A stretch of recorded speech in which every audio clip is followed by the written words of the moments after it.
Hi everybody, this is the Baseball Head, the amazing, spectacular, terrific, the great one, the People's Champion, your host, the Hut, and we are back here, and what a nightmare, holy shit. I haven't seen an implosion like that from the Mets bullpen, really the Mets pitching in a long time. But before we get into this wonderful video, I need you to hit the subscribe button, like the video, and leave comments in the comments section. So, Mets lost this game 7-6 to the scum-sucking Phillies. And basically, the Met pitching failed them. This is the 12th loss they've had where they've scored six runs or more. So that tells you how poorly this team has pitched and how many times they've lost. And it doesn't matter. It doesn't matter how many runs they score. Carlos Carrasco only went 4 innings. Buck pulled him out after 4. And when you do that, and they continue to do it time and time and time again, you're going to lose. And it's going to wear out your bullpen. They said at the end of the game that the 5 relievers that they brought in to take over the game, they were not on the opening day roster. That tells you a lot. Josh Walker, walking the ballpark. Jeff Brigham, I thought it was kind of amusing that that Ron Darling, who does a great job on, doing these, analyzing the games and stuff. He's great. He's probably the best analyst in the game. But what he said about Jeff Brigham in this, right before he started hitting guys left and right, was the most outrageously ridiculous thing I've heard from an announcer in a long time. Saying that he's not afraid of the moment. He's not bullshit. Once he started falling behind I'll tell you this: that at bat to Schwarber, on the 0-1 pitch, you do that slider, right? On the 0-1 pitch, he threw a slider. And I was like, and he almost hit Schwarber.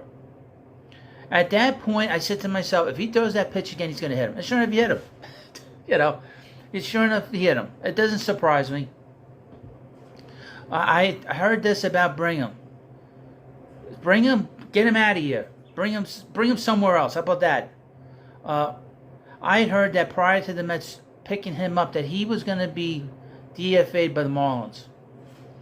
And I heard that this Eliza Hernandez was also going to be DFA'd, and the Mets made this trade with the Marlins. I mean, the bad pitching, particularly the bullpen, is all on Billy Epler. It's all on him. Now, Natoli came in the game. He pitched okay. They got him out of the 8th inning. Thank God. The 8th inning would have never ended. It was like a drip. It was like water torches that 8th inning. Holy cow.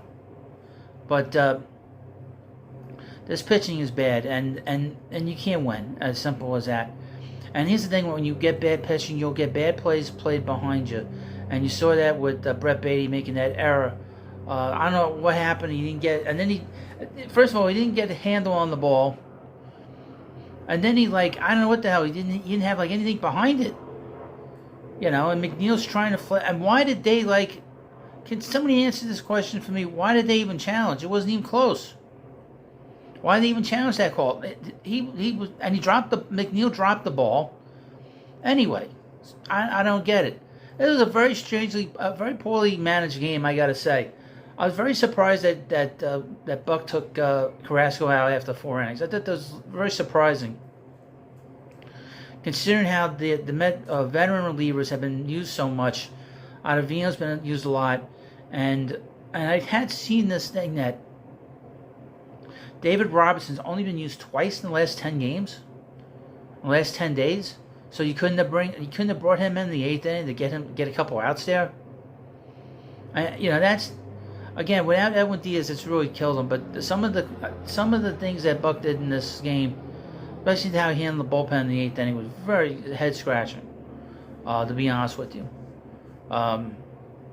it's just not a good team. I mean, to be honest with you, and they're gonna lose. I mean, they're on pace right now to lose 89 games. And why are they on pace to win 89 games? So they won yesterday. Now, Scherzer's pitched well. He's pitched pretty good over his last 2 starts, and it's really the last 2 Mets wins on this road trip. They have 2-4 on the road trip. Boy, they had this game. I mean, they had this game 6-3 going into the 8th inning, and they basically just let it just go away. Bye. There we go. That's it. That's the end of that. But It's getting to a point now that you can't like seriously say to yourself that this team is a contender. If you're telling yourself that this team is a contender, I'm sorry, you're fooling yourself. I see what's going on the field. I think a lot of us are seeing what's it's embarrassing baseball. I think they've kind of let people know that they hopefully they recognize this. They recognize the fact that this team is not good enough. This team had its chance last year to win. Maybe Epple should have done a better job of bringing reinforcements before the deadline to help them out in September and October. He didn't do that. So now this team that won 101 games, now they're taking a step back. They are an older team. Obviously with the lack of pitching in this organization, you're seeing it. The only guy that pitched well was Grant Hardaway. Everyone else that came in today was terrible. As soon as they brought in Dominic Leone, he was a disaster.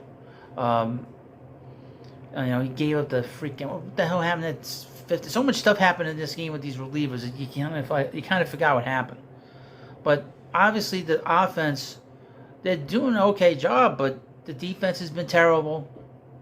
I know Marte dropped the ball. Made a bad play in the outfield earlier in the game. They're not getting the defense that they need to have. I know that Alvarez has not been that great defensively late. He's getting, had a bit of a lull. That error by base, you got to do better. You got to be able to get that ball to second. He would have had him if it was a better throw. He would have had him. He just didn't put any mustard on it. He had nothing on it. Like I said, the offense has been okay lately, but like I was saying in previous videos, this is a losing team. You score 6 runs, you give up 7. You score 1 run, you lose 2-1. You get good pitching, you lose 1-0. That's kind of what you're seeing right now. There were bright spots in this game. Lindor had another home run. Pete had another home run. Beatty went 2 for 4, but that error killed him. The defense on this team has completely and totally collapsed. That is very unusual for any team. For any team that has a reputation of having a good defense, having a good defensive group, to see them collapse the way they have. I've never seen it. A lot of teams can be bad teams, but if their defense is good, it usually holds up. But for some reason, this defense on this team has completely collapsed. They played terribly defensively on Friday. They've played pretty much over the last month the worst defense we've seen around these parts in about 2-3 years. It's really just horrific.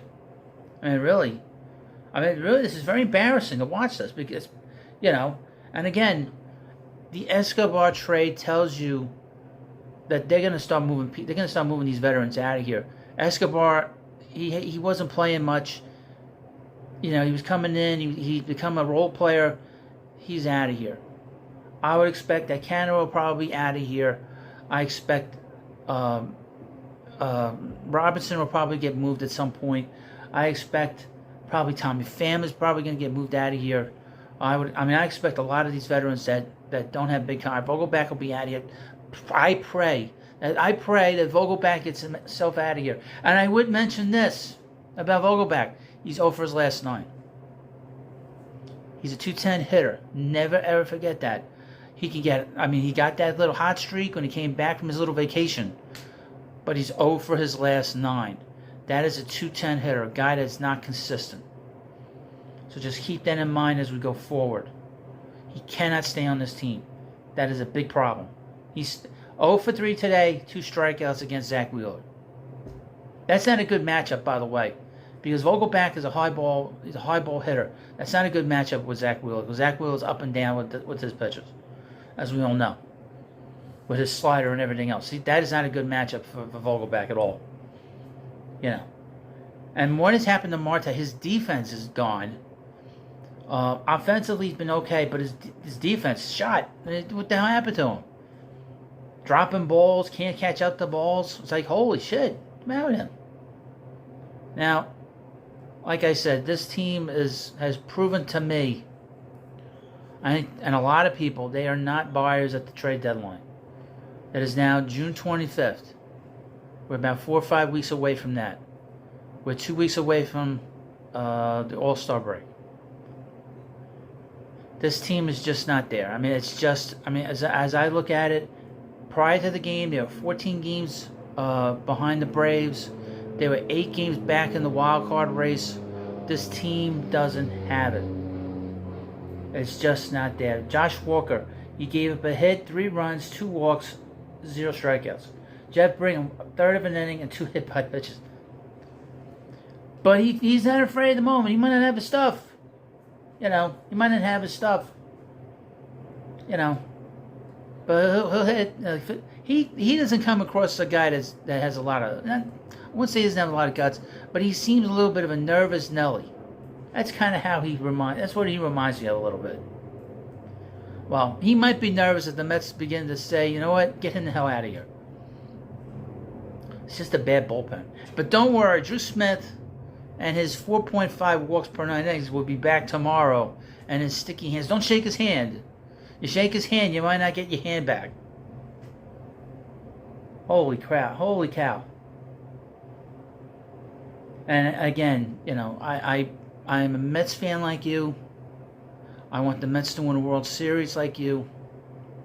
Now, I don't rail against things that have happened over the last 30 years, 20 years. I worry about the here and the now. I think about last year because that's a little context, and the year before. But this has nothing to do with the past. But like I said, I'm a Mets fan like you. I'm not associated with the big media. I'm not associated with any other YouTube channel. I don't work for anybody else. I'm a Met fan. I go what I see. What I see has been bad baseball, and I've been talking about this since the very early part of May. And really the end of April, I was concerned about how they've played. There's nothing that's inspiring to this team. There's nothing that really says to me that this is a winning team. This is a losing team.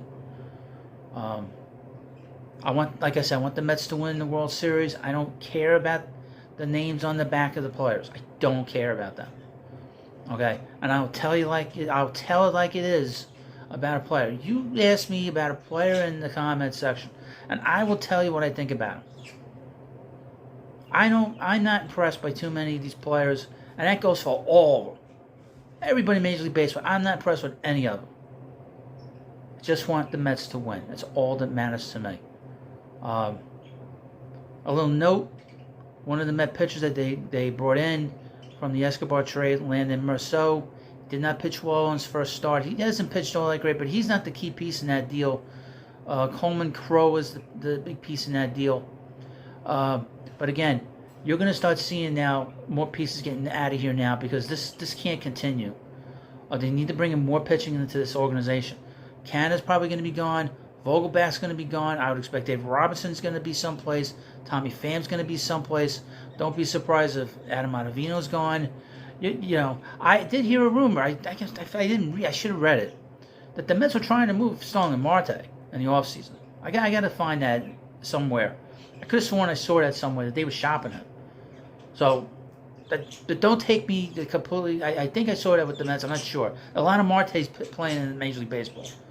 All of a sudden, that's become like the Smith of baseball. All of a sudden, you know. But so again, I'm a Mets fan like you. I want to win. That's all I care about. It's all that consumes me. Is to see the Mets put the best team on the field. They haven't done that this year. The general manager's done a terrible job. Buck has done a terrible job. The pitching coach has to get fired. He's a disaster. Now they're going to pitch David Peterson on Tuesday. That's the rumor. He has taken a big step back. We'll see how he pitches on Tuesday when he comes back. And Tyler McGill's taken a major step back. These are guys that have pitched well in the big leagues at times. Why are they not consistent? That falls on the pitching coach. And the fact that this team has been so bad with the walks, with the home runs, falling behind the count, that is on the pitching coach. No, don't doubt me. He's the most responsible coach on the field. Even more than the hitting coach, even more than any of these strength and conditioning coach, he is the most important coach on the team. And he's done a horrific job. The results aren't there. Get him out of here. Jeremy Hefner is a terrible pitching coach. Okay? When he was pitching coach in 20, the Mets were bad, pitching-wise. 21, they weren't great. Last year, they were good. But 3 of the 4 years as him as pitching coach, they've been terrible. And the walks is a big symptom of that. Can they find Phil Regan? Can we get Phil Regan back here if he isn't like too pissed off about suing the Mets? Well, this is what we're having to deal with. But again, these veteran players have to go. They have to get rid of them now. And before, you know, I don't want to see any of these guys here after the deadline. They all have to go. It's as simple as that. Well, hopefully you'll stay and you'll subscribe to the Baseball Hut. I thank you for watching. A lot of people leaving great comments. A lot of new people are leaving comments. I thank you for watching. You'll hear from me in the near future, in the next few days. Who knows when? And but thank you for watching. Have a good day, and I'll see you later.